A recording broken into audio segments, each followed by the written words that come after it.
Hello everyone, we are just having a few more guests trickle in before we close our doors.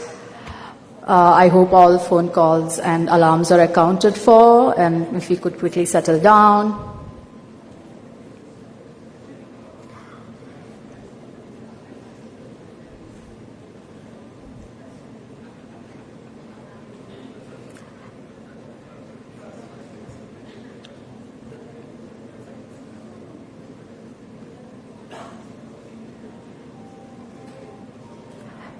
It is now my honor to announce the arrival of our distinguished guest, Her Excellency Ursula von der Leyen, President of the European Commission. She's being warmly welcomed by Professor Happy Mon-Jacob as we speak. So if we can all be settled down, then we'll be beginning very shortly.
Ladies and gentlemen, Her Excellency Ursula von der Leyen, President of the European Commission.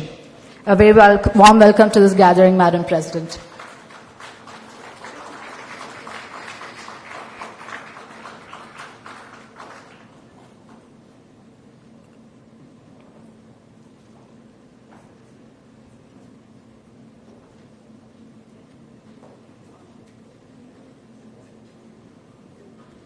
Without further ado, at this point, I would like to invite Professor Happy Mon-Jacob to the stage to formally begin proceedings.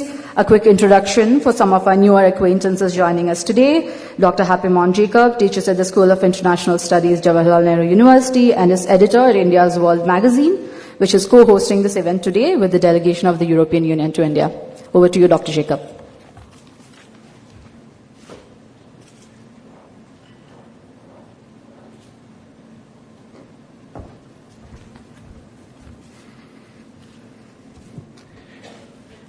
President Ursula von der Leyen, Ambassador Eva Delphine, dignitaries, ladies and gentlemen, a very good morning to all of you. It is my great honor and privilege to welcome President von der Leyen to this esteemed gathering this morning. Madam President, your presence here today underscores the importance and significance of the partnership you are here to take forward and to tell us about in a few minutes. Before I invite the President von der Leyen to deliver her keynote address, allow me to make a few brief remarks, and I'll be very brief, on the state of global geopolitics, which we are all concerned about today, be it in Europe or here in India. Madam President, at the World Economic Forum just last month, you rightly observed that the first quarter of this century has drawn to a close, bringing with it a sea change. The great expectations of 25 years ago have given way to a world fracturing along new and complex lines, you said. Indeed, there is considerable discussion in both Europe and the United States about the unraveling of the US-led liberal international order. That is completely understandable. But it is also crucial to acknowledge, as many in Asia and Africa would attest, that this order has not always been truly international, not consistently orderly, and perhaps the United States wasn't the most exemplary leader of that order. Therefore, this unraveling of the post-war consensus, while unsettling for some, presents a unique opportunity for many hitherto neglected states and regions to actively participate in shaping a new world order. It seems to me that Europe and India are viewing this current crisis in the world order from slightly different vantage points. For many in Europe, understandably so, the crisis in the world order may feel like a nightmare scenario. For many in India, on the other hand, it arguably presents an opportunity to contribute to the architecture of a new and more inclusive world order reflective of the current realities. Crisis often throws up opportunities. And yet, despite these differing perceptions and perspectives, both India and Europe, I believe, there is a shared imperative to think deeply about and shape the character of the emerging global order and to reshape it. In July last year, Madam President, you insightfully noted that competing visions of the world order are leading to a more transactional approach to global affairs. This observation leads to a critical question, and one that is central to our gathering this morning. Does this increasingly transactional global landscape necessitate an urgent need for trusted partners, robust partnerships, for resilient supply chains, and for targeted minilateral arrangements, as we grapple with the challenges of faltering multilateralism and rising great power competition? And if this is the case, Madam President, how do you perceive India as a key partner in navigating this uncharted new territory? Madam President, allow me to touch upon another matter of profound global concern in Europe and in India, the situation in Ukraine. Having personally traveled to both Ukraine and Russia in recent years in the midst of the war, I have often sensed and heard in conversations in Ukraine a sentiment that perhaps Europe's approach to this conflict would have been slightly different, that perhaps more decisive military support to enable Ukraine to achieve a clearer victory, or alternatively, a greater encouragement for dialogue with Moscow when Russia appeared to be on the defensive, might have altered the trajectory of this tragic conflict. And now, with the arrival of President Trump in the White House, the world appears to have changed almost overnight for Ukraine, for the world, and for India. Madam, you were in Kyiv just a few days ago. We are keen to understand the current thinking within Europe about Kyiv at this point of time. It is truly remarkable to witness the evolving dynamism in the India-European Union partnership. If there is one thing that has become undeniably clear, it is this: India's view of the European Union has changed, and changed quite dramatically. So has the European Union's view of India. We are no longer looking at each other through the lens of difficult history and skepticism, through judgments and pushbacks, but through the prism of responsibilities and opportunities for both of us. Ladies and gentlemen, the evidence of this shift is compelling. Just consider the unprecedented visit of the European Commission's President, accompanied by her entire College of Commissioners. This isn't just a courtesy call. It's a powerful signal of the European Union's commitment and importance they place on this relationship with India. Let's look at the concrete steps. EU-India FTA negotiations are back on the table. Technology is a shared frontier. Security cooperation is deepening. Of course, this journey isn't without its complexities. The FTA isn't simple. The TTC needs to deliver, and our global perspectives don't always align. But within these nuances lie immense opportunities, connecting the global south together, even if global south sometimes is a bad word for a lot of people, CARICOM engagement, both the European Union and India are engaged in shared values in the digital age. Ladies and gentlemen, before President von der Leyen addresses us, allow me to briefly introduce this truly remarkable leader. My short introduction, I must confess, cannot possibly do full justice to her illustrious career. Ursula von der Leyen has served as the President of the European Commission since 2019, making history as the first woman ever to hold this prestigious position. A medical doctor by training, prior to her presidency, she held key cabinet positions in the German government, most notably as Germany's Federal Minister of Defense, and before that as Federal Minister of Labour and Social Affairs.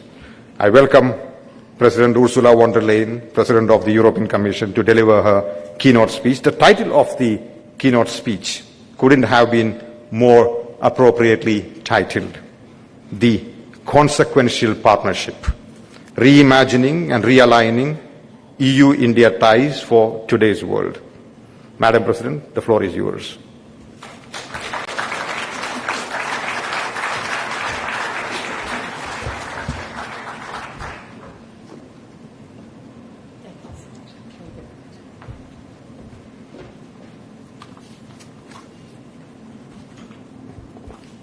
Ladies and gentlemen, Excellencies, distinguished guests, it's a great pleasure to be back in India for such a hallmark occasion for the EU-India partnership. And returning here, it's now the third time as President of the European Commission, is always a welcome excuse to immerse myself in your culture and your democracy, your history, and your modernity. And it was therefore with real privilege and pride that I started this visit by laying a wreath in honor of Mahatma Gandhi yesterday. It was, of course, Gandhi himself who famously said that a nation's culture resides in the hearts and in the souls of its people. And this is certainly true for India, its people and its breathtaking cultural heritage and history. And above and beyond any economic and diplomatic relations, I believe it is culture that binds the people of India and Europe together. We have a shared love of sport, arts and literature. Our students and academics work and deepen their knowledge together. And our companies do business together at a scale of almost unmatched size around the world. All of this makes us natural and long-standing partners as we start our third decade of the strategic partnership. But, ladies and gentlemen, I believe what lies ahead is far greater than what has already been. Although history can always be a useful guide for how to approach the world of today, if we think back to 1947, we see how the soul of this great nation and its struggle through history basically propelled India to its independence. And looking back at the voices of the time, we also hear and feel the resolve and the determination of India to build prosperity and security and democracy for its future generations. As I stand here today in this vibrant and independent country, the largest democracy in the world, the words spoken at the time were as prophetic as they were poignant. And at the same time in Europe, if you compare, we were trying to put back together the pieces of our continent ravaged by war. The countries of Europe chose to come together, to tie their destinies, their security and their prosperity to one another in order not to repeat the mistakes of our past.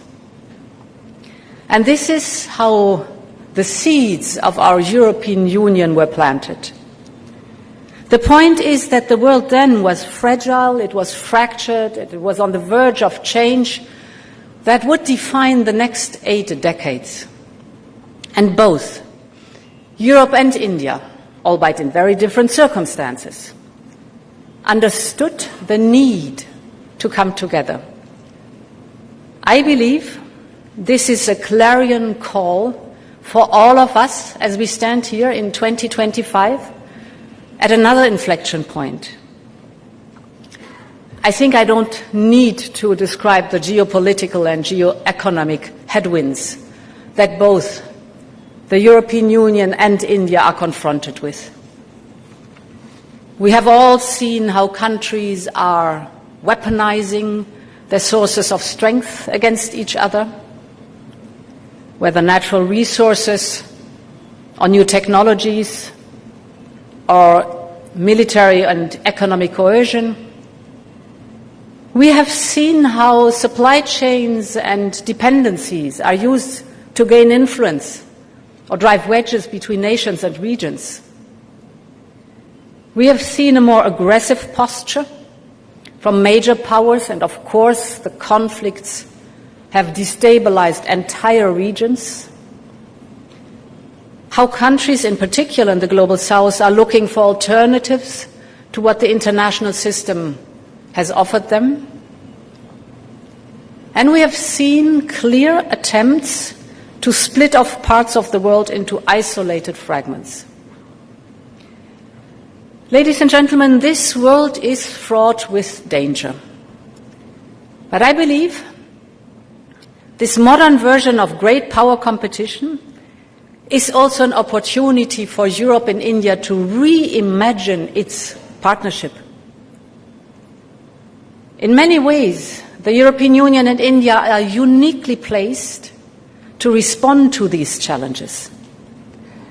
India is the largest democracy and soon to be in the top 4 of the world's largest economies. It is the leading voice of the Global South. Europe is a unique cross-border democracy and open economy, the largest trading partner for some 80 countries around the world. But this partnership makes sense not only because of our shared values and our close ties, or even because of our respective geographies, demographies, and economies. But it is because our interests in this hyper-globalized world align more often than not.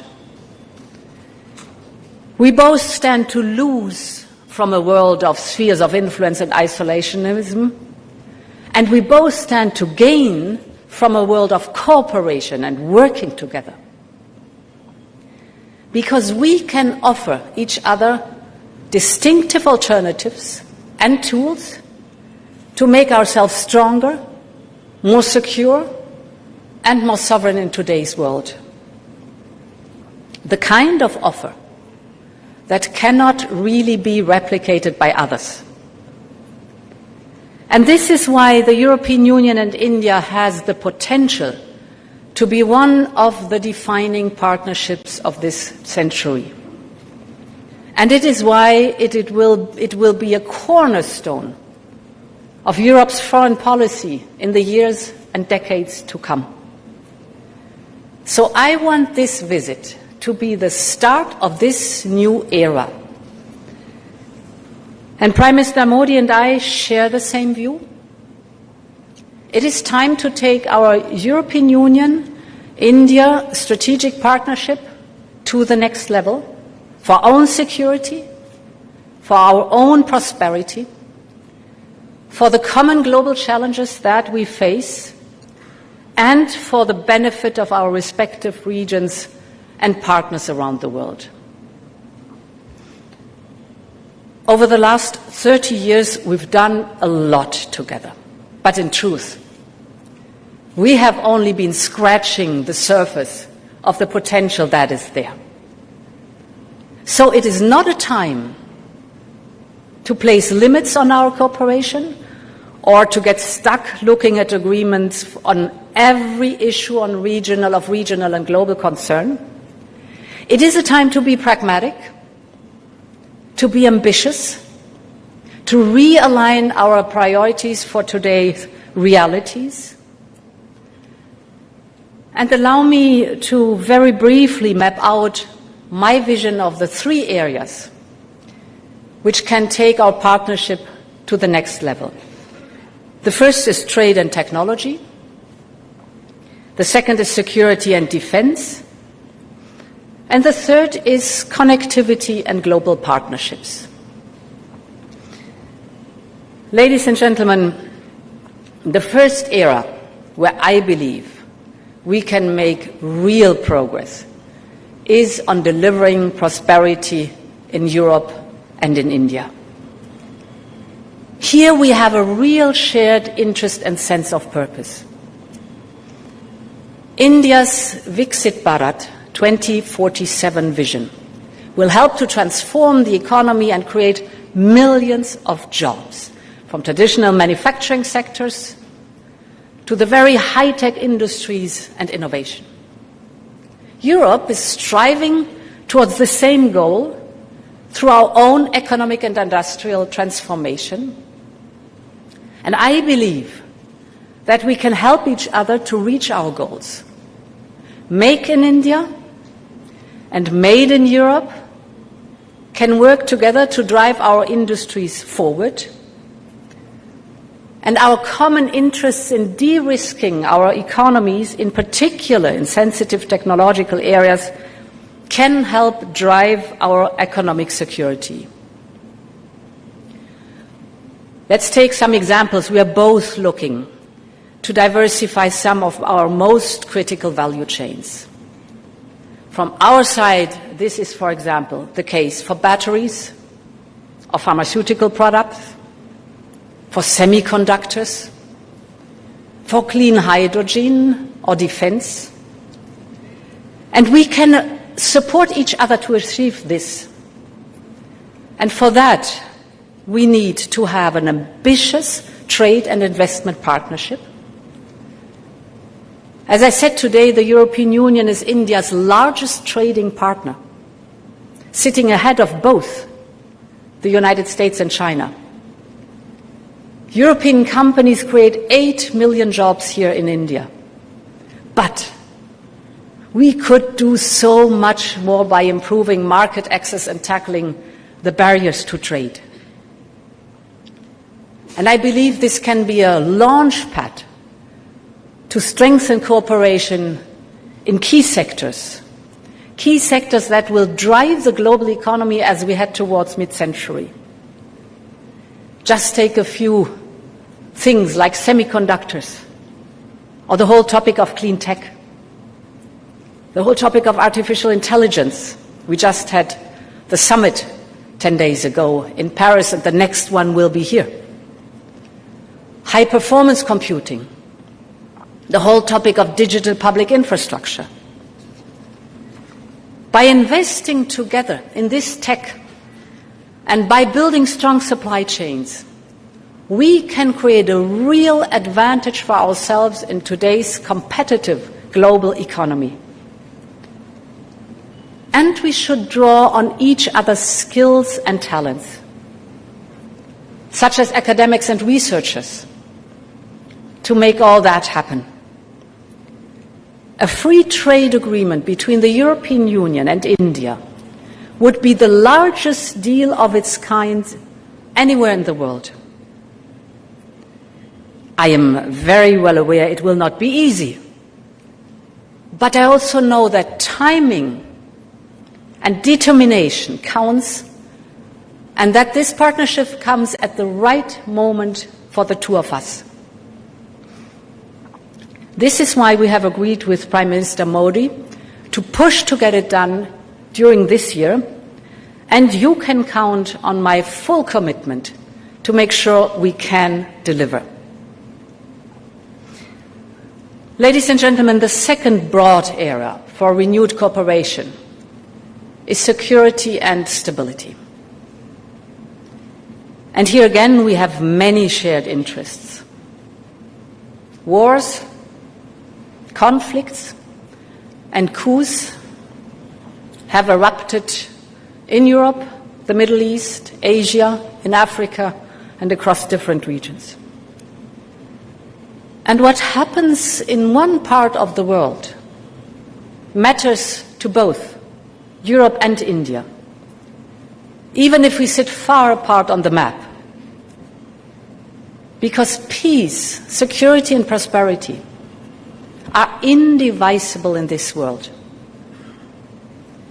In Europe, Russia's goal is to tear Ukraine apart. And we should be clear about what is at stake here. A failed Ukraine would not only weaken Europe, and that is why we have taken historic steps to support Ukraine and its future, but a failed Ukraine would also intensify the challenges in other parts of the world, not least in this region.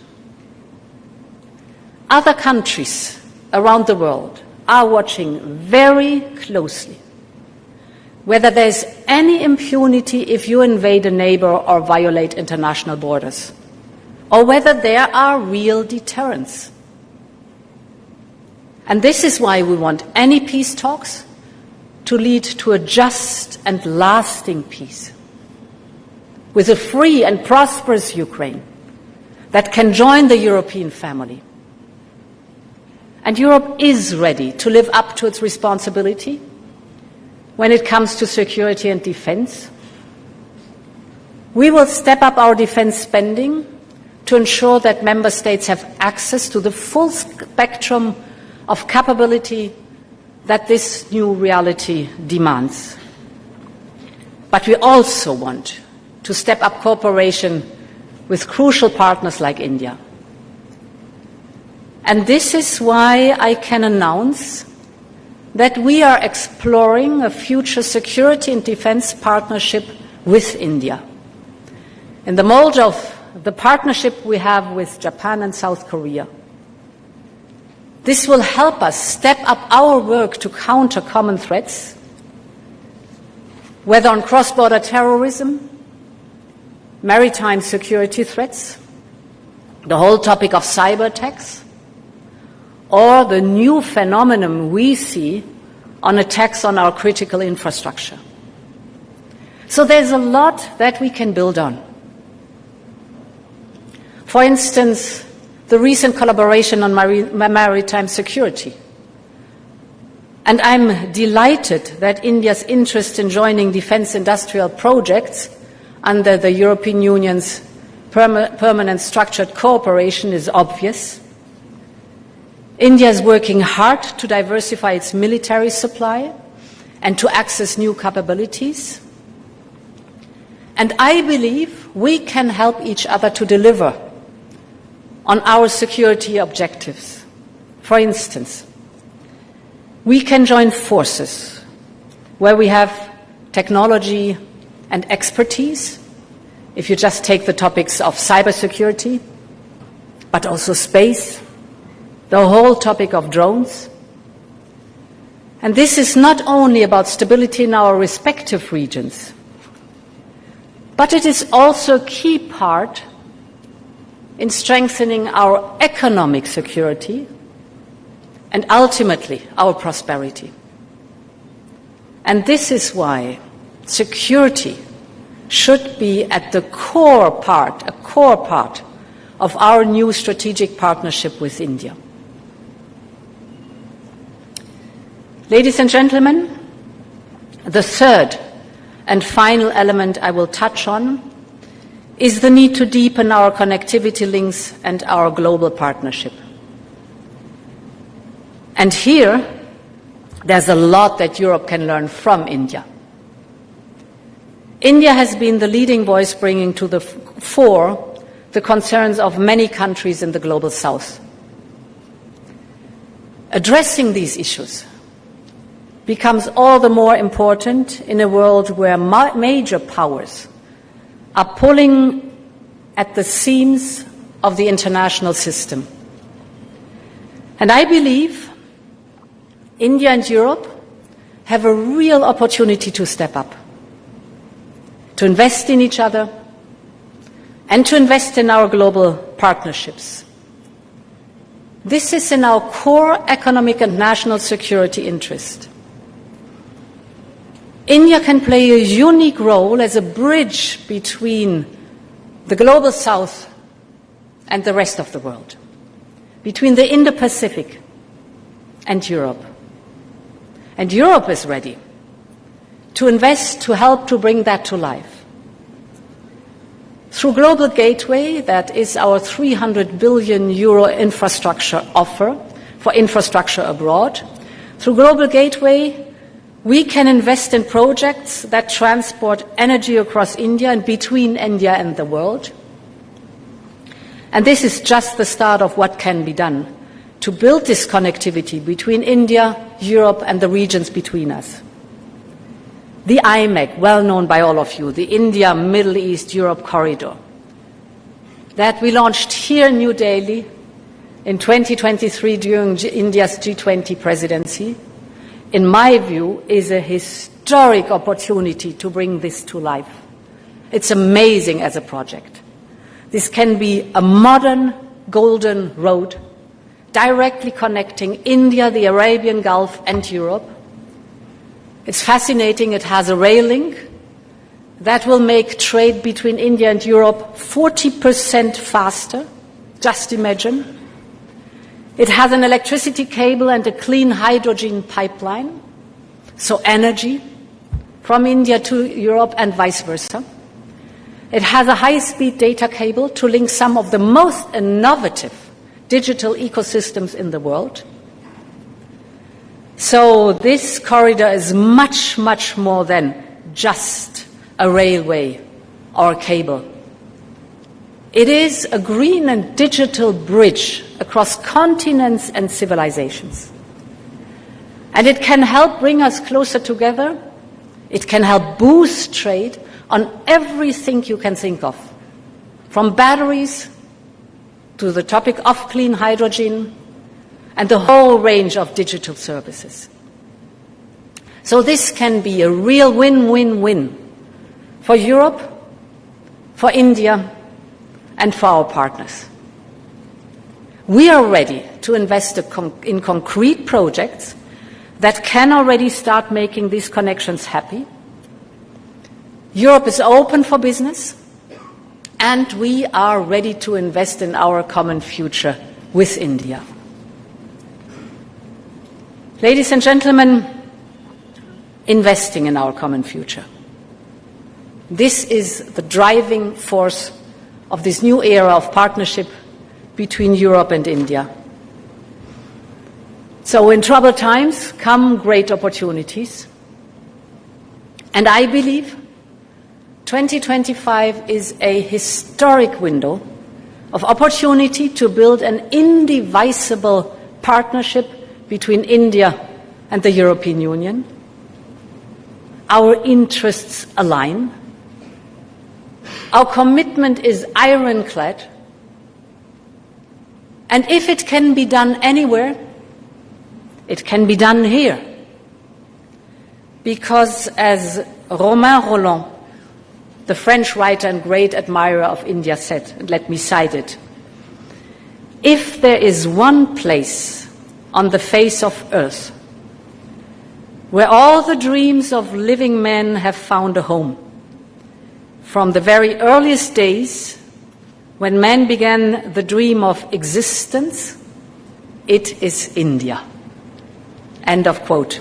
And today, we are one step closer to making our common dream a reality. So thank you very much for your attention, and long live our friendship.